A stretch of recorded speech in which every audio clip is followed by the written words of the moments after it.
mwongeye kwirirwa nshuti bakunzi bakurikiranye ikiganiro kuri YouTube channel yacu yitwa Menya Uhinduke cyangwa se mu rurimi rw'icyongereza Know and Transform. Ngeragereje kugenekereza cyangwa se mu bakoresha ururimi rw'igifaransa ni apprendre pour s'enrichir.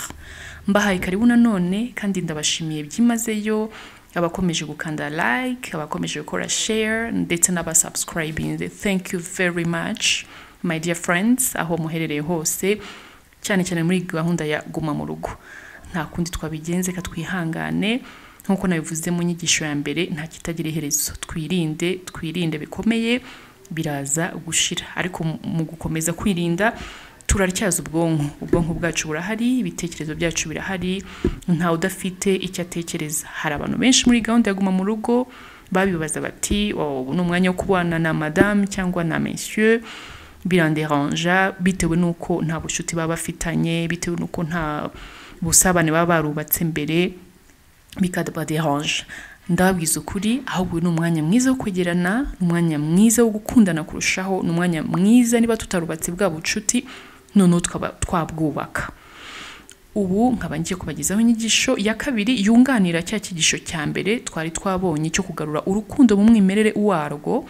Ubu nkaba ngiye kubagezaho kugarura urukundo mu mwimerere warwo rugaburiwe na vitamine ebyiri cyangwa se ingredient ebyiri cyangwa se arizo ingredients ebyiri.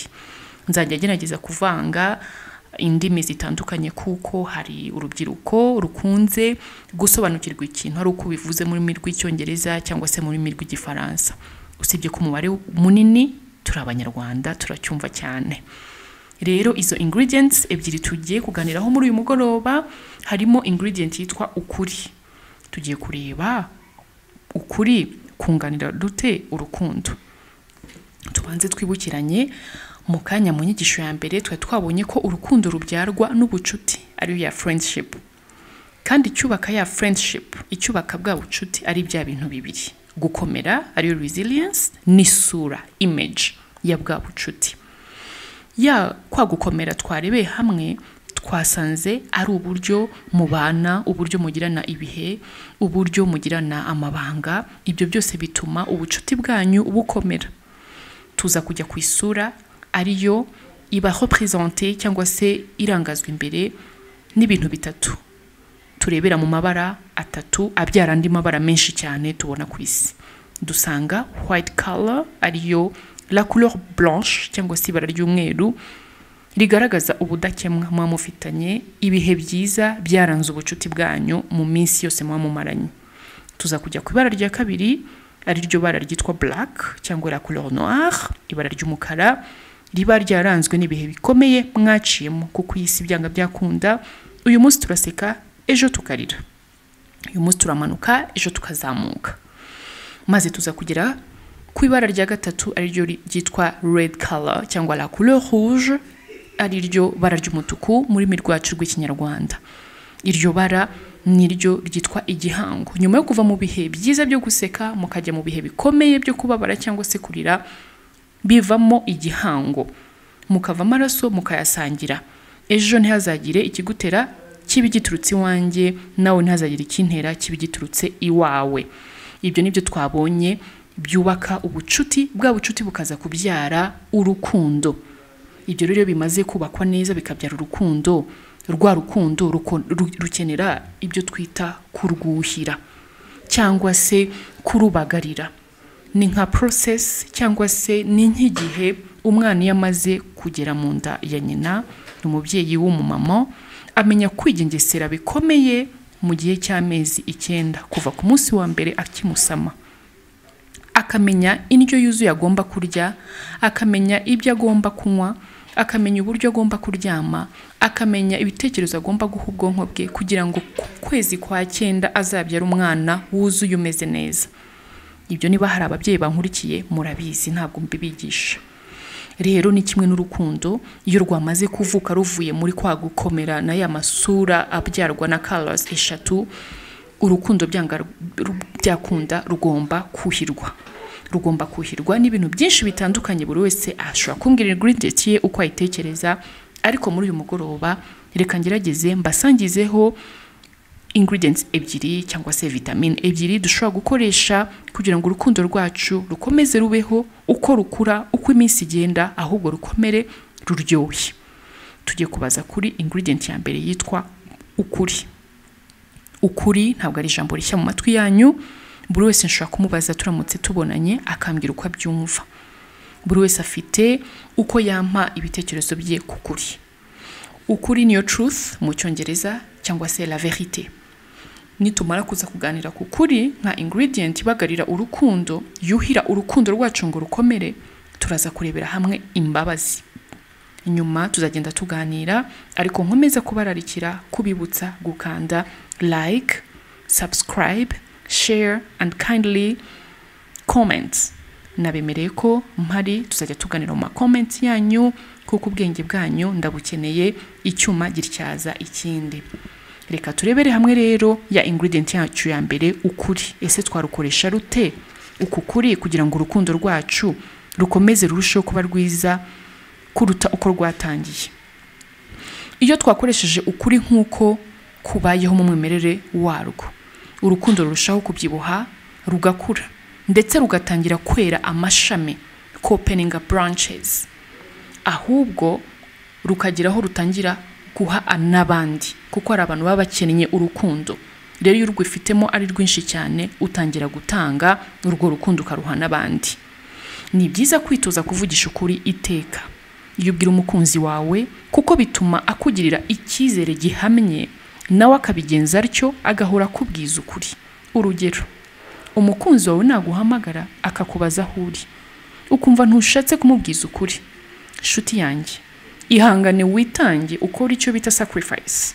Witange ukore sacrifice umubwiza ukuri, kuko uzabigerageza umubeshyi bizabyara ikibazo, bizabyara amakimbirane. Kuko hari ubwo yaguhamagara kandi akureba wowe utabizi, ugatangira kubeshya. Urumva ko ikibazo nikivuka ninde uzabaye nyirabayazana? Ni wowe. Ese icyo kibazo kukivanamo bizakorohera? Ese umukunzi wawe ejo niyongera guhamagara agira icyo ashaka kubaza, icyizere kizaba gihari cyangwa azavuga ngo niko wabaye? Gerageza ujye ukora sacrifice, ujye witanga, rimwe na rimwe ukora ibyo wumvaga utemeranya nabyo, ariko kugira ngo umukunzi wawe anyurwe. Kandi burya kuvugisha ukuri ni nawe wa mbere biruhura, kuko iyo ubeshya hari ukuntu bikuremamo ubwoba ako kanya, kuko ni ibintu usanga uhutiyeho utari wapanze. Ako kanya hakavuga ikintu cyita igihunga. Iyo igihunga kikujemo rero ushya ubwoba. Iyo uhiye ubwoba uvuga ibyo utakekaga, ibyo utapanze, akenshi n'uwubwira arakumva akagukurura, akamenya ko uriho umubeshya. Kandi ako kanya igihunga kigufashe, ni nako imitsi y'ubwonko iba itangiye kunanirwa. Iyi mitsi y'ubwonko rero inaniwe, nta kindi uvuga ibiterekanye. Cyane ko twabonye ko muba mwarabanje kubaka ubucuti. Ese ububeshya umubeshyera iki? Ndumva rero inshuti yawe niba uyifata nk'inshuti nyanshuti, nyabyo wemeranya n'umutima wawe, nk'uko wowe ubwawe wifata, nk'uko wowe ubwawe ubizi neza n'umutima wawe ko udashobora kwibeshya, udashobora kwihemukira. Iteka uhora wiyifuriza ibyiza, iteka uhora wiyifuriza kumva wakwibwiza ukuri. Niko numva ukwiye gufata inshuti yawe, niko numva ukwiye gufata umukunzi wawe, ukamubwiza ukuri utitaye kuvuga ngo ndumva bimvunnye, ntabwo nshaka kumubwiza ukuri. Mubwiza ukuri, ukuri ntacyo gutwaye. Kuvugisha ukuri ntabwo ari ubugwari, ni ubutwari bukomeye. Kandi nawe numubwiza ukuri atarafite iyo kamere, uraburiho uramuhaho umwanduzi iyo kamere nziza. Noneho mwibuke niba muri papa na mama mufite abana mwabyaye, muraba muriho murabaho urugero rwiza. Iyo bavuga ngo uwibahetse aba yigisha mu mugongo, ni ukuvuga ngo bicyanye muri sens positive, muri sens negative cyangwa se mu yindi sens, ubeshya hetse mu mugongo aba mwigisha. Niyo ngo rwa ruhinja uhetse uburiho urarwigisha narwo. Tugerageze twe kubeshya abo dukundana, twe kubeshya abo turera, kuko ejo nibo products bacu, baratureba bakatubonamo mirror gerageza we papa, gerageza we mama, aho ukora mu baturanyi vugisha ukuri. Ntacyo bitwaye niyo wavugisha ukuri ukakuzira, uzaba upfanye CV nziza. Ndakubwiza ukuri, umukunzi wawe ejo n'ejo bundi nubwo yagiye mu mahanga, wowe ugasigara i Rwanda akajya mu kazi, mwaratozanyije kuvugisha ukuri. Uzajya umuhamagara akubwira ati ndi mu nama, azaba ari mu nama koko, nta na rimwe uzahungabana. Ni nayo mpamvu ahanini abantu bakunze gufuhirana hagati yabo, telefone ya mugenzi we igasona agahungabana, umutima ugahagarara, nuko abakeka ko mugenzi we ashobora kuba ajya amubeshya. Cyangwa nawe ubwawe uriyizi iyo telefone isonnye ukajya kwitabira hirya. Icyo ni ikimenyetso cy'uko utajya uvugisha ukuri.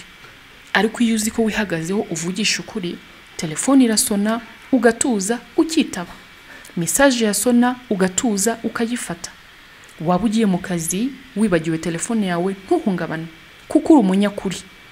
Uzi neza ko calls zose ziza kuza, umutware wawe cyangwa umufasha wawe nafata telefone nta mpungenge ufite, kuko uri umunyakuri. Vugisha ukuri kugira ngo mu minsi yawe umunsi ku wundi utazajya ubaho uhungabanye, utazajya ubaho emotion zawe zikora kuri level zitagombaga gukoraho. Kuko ukuntu turemwe tuba dufite ukuntu emotions zacu zifite urugero zigomba gukoraho.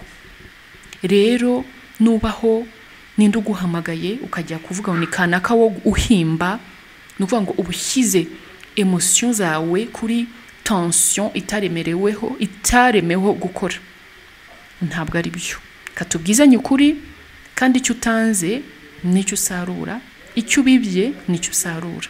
Iga ukoresha ukuri, mugenzi wawe nakubeshya ariko we ukore devoir yawe, ukore step yawe, ugaragaze ko ariko uremwe, ubyishakemo uyu munsi.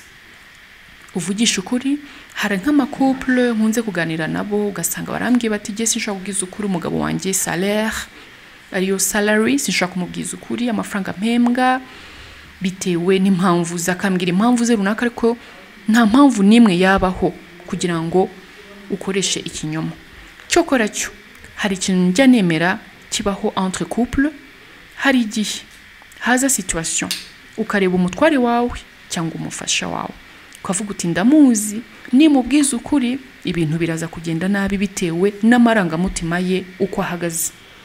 Ushobora kuba uri umugabo, noneho umugore wawe ari umuntu ugira amarangamutima menshi ku rwego rwo hejuru, peut-être nyina akarwara, urugero ntanze akaba ari muri koma, ukavuga uti umugore wanjye ndamuzi, nimubwira ko nyina ari muri koma, ahubwo niwe uri buyigiho ku kigero kirenze uko nyina ameze, reka nze mubeshye ko nyina arwaye ariko bidakomeye.